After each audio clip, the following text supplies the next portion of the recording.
Okay, I'm going to go over the cervical spine. I think I'm still in B, but I could be wrong, so I'm hoping I'm right. It's also just myself and my dog here today. My husband's at work, and I work in a little bit, so I'm just going to talk to you. So I'm going to go over the actual structure, and then I'll go over the cervical muscle stuff. I'm going to try to keep this quick. Okay, so the cervical spine, cervical vertebra are the smallest vertebra in the spinal column, and they're comprised of 7 different bones. 1, 2, 7 are going to be more uniquely shaped, and then C3 through C6 are going to be more similarly shaped. Structures of C3 and C6 are more small-bodied structures with posterior and lateral pedicles. The short spinous processes are bifid in shape. The vertebrae, I'm going to mispronounce half of this, so stay with me. Foramina are shaped like large triangles. So we go from the small-bodied, short processes that are more bifid in shape, and then we have the vertebrae foramina that are more shaped like large triangles. And within each transverse process, there's a foramen transversarium at the level of C6. So the vertebral artery enters that corresponding foramen. Holy smokes. The anterior and posterior tubercle are the anterior and posterior portions of the transverse process. So I always have to look at what side we're on. Okay, then we're going to move, kind of working backwards or kind of jumping around. I apologize. So the C1, which is also the atlas, is the first cervical vertebrae. And it supports the skull, which sits directly above it. It only has an anterior and posterior arch with no body or spinous process. The anterior arch has a dental fovea where the dens of the axis articulates with the atlas itself. So the posterior arch contains a groove for that vertebral artery as well as post-tubercle to sit in.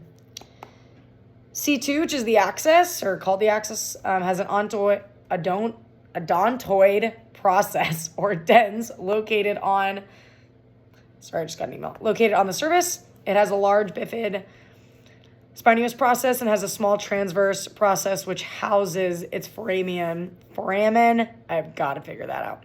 Foramen transversarium. C7 vertebrae prominence is the only cervical vertebrae whose spinous process is not bifid, and it's the most prominent vertebrae because of its long spinous process protruding from under the skin, so it's visible to the naked eye. Large transverse process like the atlas has a large transverse process like the atlas and holds the foramen transversarium, which houses the vertebral veins and the arteries. So now I'm going to get into the musculature side. So the long capitis and the longus colli are both responsible for neck flexion, unilateral head rotation, and they both kind of, I'm only going to go over the origin. I'm not going to go on the insertion because that'll get complicated. Is the C3 through C6, and then C3 through C5, and then C5 through T3.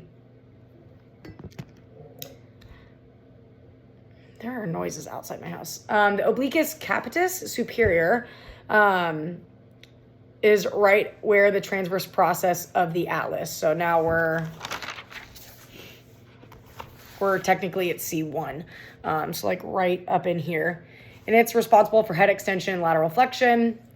The obliquus capitis inferior is the spinous process of the axis. So now we're down at C2. And then it's responsible for head extension and head rotation. The rectus capitis posterior minor is right at C1, so we're back at the atlas or the posterior tubercle of C1, and it's responsible strictly for head extension. The rectus capitis posterior major is right where the spinous process of C2 is, so we're not quite at the top. We're like right in the middle here. Wish you could see the back of my head. It's responsible for head extension and the head rotation. It's really wild to look at all these little muscles. It's kind of wild. It kind of looks creepy. Okay, the anterior scalene is right where C3 and C6 are, and it's responsible for cervical flexion, unilateral cervical lateral flexion, and cervical rotation is also the first rib of elevation. So it's kind of like these long muscles that go down the side of your neck.